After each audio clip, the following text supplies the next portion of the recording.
Di tengah masa pandemi COVID-19, Kementerian Pekerjaan Umum dan Perumahan Rakyat PUPR menyiapkan program padat karya tunai. Program ini merupakan langkah yang diambil Kementerian PUPR untuk merespon instruksi Presiden.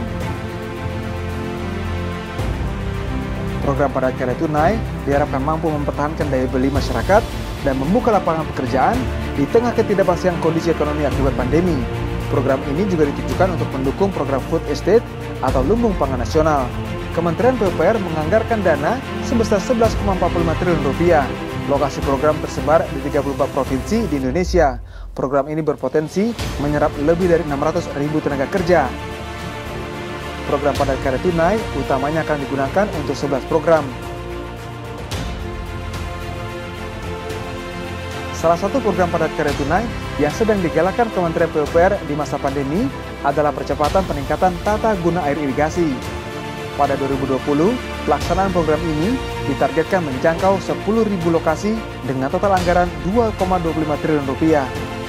Di Kalimantan Tengah, Kementerian PUPR menyelenggarakan program padat karya tunai di 95 desa dari 35 kecamatan yang berada di 9 kabupaten dan kota. Salah satunya adalah Desa Belanti Siam, Kabupaten Pulang Pisau. Pekerjaannya mencakup 5 titik saluran irigasi sekunder daerah irigasi Belanti 2. Target penyerapan tenaga kerja pada masing-masing titik sebanyak 50 orang. Tukang akan menerima upah sebesar Rp130.000 per hari, sedangkan pekerja mendapatkan upah Rp100.000 per hari. Sebenarnya pekerja kami ngerahkan tadi perharinya tuh sekitar 5-15 orang. Dengan upah harian 100.000 yang pekerja biasa, kalau yang tukang itu pembuatan box kecil itu 130 per hari. Jadi harapan kami pemerintah bisa membantu ya, untuk pencucian sekunder atau di penggalian sekunder itu. Kemudian lagi ditambah lagi ini penambahan pintu tersier untuk mempercepat supaya bisa tembus ke kelompok tani berikutnya.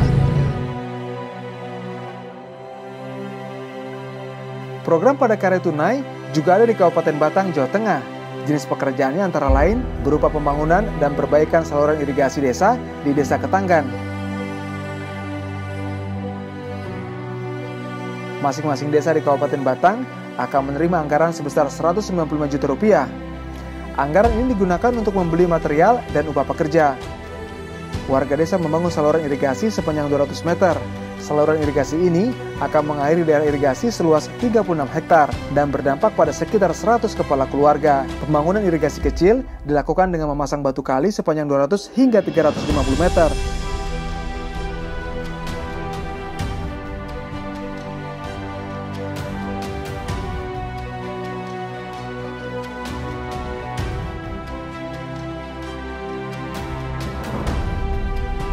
Petani mendapat upah tukang Rp100.000 per hari, sementara pekerja sebesar Rp80.000 per hari.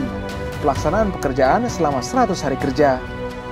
Dengan tambahan penghasilan yang diperoleh petani, diharapkan jumlah uang yang beredar di desa meningkat dan menjadi stimulan pemulihan ekonomi lokal.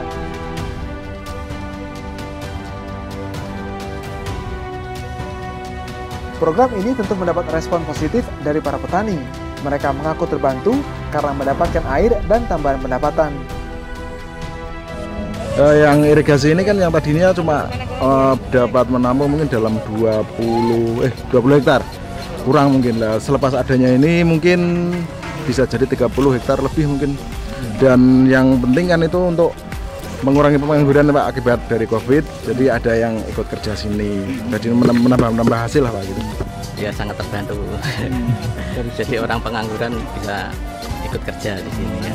Ya kesannya sangat bagus untuk pertanian Doko Sipelem, sangat membantu ini. Pandemi COVID-19 memang memukul banyak sendi kehidupan. Tapi tentu saja kita tak boleh menyerah dan terus berupaya melawannya, termasuk dengan berbagai upaya pemulihan ekonomi seperti yang dilakukan Kementerian PUPR.